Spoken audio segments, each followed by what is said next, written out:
This was Moss Marina on Fort Myers Beach around 12:30. This was right after high tide. A little bit different than what we're going to deal with in a few hours. This was just straight up high tide flooding. The storm surge is going to come overnight tonight. So we made it through that one without too much damage. Let's hope the morning's not too much worse. Let's go live now to NBC2's Gage Goulding. He is on San Carlos Island at Traco Shrimp. Gage? Yeah, Peter, for the most part, things have been dry out here recently. We're just now starting to get some wind kick up, and I don't know if the camera can see it, but just kind of some spitting rain. But you were talking about that earlier water that we got. I want to show you something out here in the parking lot of Traco Shrimp. We talk about those low-lying areas. We talk about the ponding water. Here it is. This is one of those areas that got a lot of water during Hurricane Ian. This is a low-lying parking lot on San Carlos Island, which, if you're familiar with the area, is really only a couple of feet above sea level. And this water has been sitting here since earlier today. We're talking around the noon hour, really, around 11 to 1 p.m. Water has been sitting here. So this kind of is going to add injury to insult, right? Or insult to injury. I got that flipped around. Whenever we get that more storm surge later, 2 to 4 feet, there's already going to be water here. The ground's already going to be saturated. So that's going to be an issue. While we're here at Traco Shrimp, I want to show you, we were kind of talking about this a little bit earlier if you joined us in the 8 o'clock hour. Looking over here towards the shrimp boats, you can kind of see them in the background here.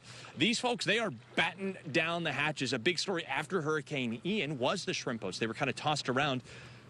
Some of them right behind me here, like Legos, like little toys. Well, they're going to ride it out again. Captains staying on the boats. I spoke with one guy. He owns 3 boats. He's working to get them up and running so we can get them up to Alabama to do some shrimping. Right? He and his captains, they're riding out the storm here on the boats. I said, how are you going to do it? How are you going to stay safe through all of this?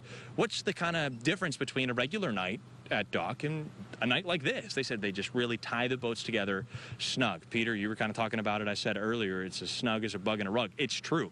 There's not like this much room in between them. They are as tight as possible, and it helps prevent that banging back and forth, that banging against the dock, that banging against the piers, which kind of leads to those boats being loosened up. So as tight as possible, that's what's going to keep them here and keep them safe. And you can see some of that water is kind of hitting our camera lens there. Josh doing a great job.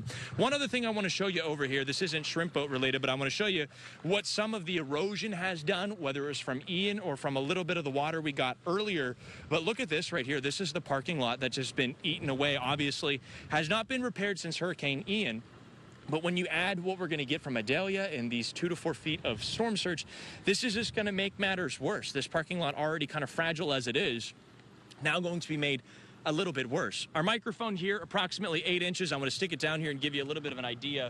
This is probably 6 inches of kind of cutaway erosion here that's just going to be made just a little bit worse whenever we get more water. So those low-lying areas, those houses along canals, those kind of things, even in Times Square, it's kind of a little bathtub area. If you know one of those bathtub areas around your home, man, you can hear that wind picking up right now behind us. I don't know if you guys can hear that at home, but this is the strongest band we've had in a while. It's really been calm out here, so this is a good example how things can just kind of snap like that. But back to what I was saying, if you have one of those bathtub areas, that's something that you got to keep an eye on. You've probably been able to identify it with what we got earlier today, so that's a good thing. You kind of already have those markers in mind. However, under the darkness of the sky here, something to definitely keep an eye on as we go into this evening hour and when we get that peak storm surge and peak high tide. I'm reporting live out here on San Carlos Island. Gage Goulding, NBC2.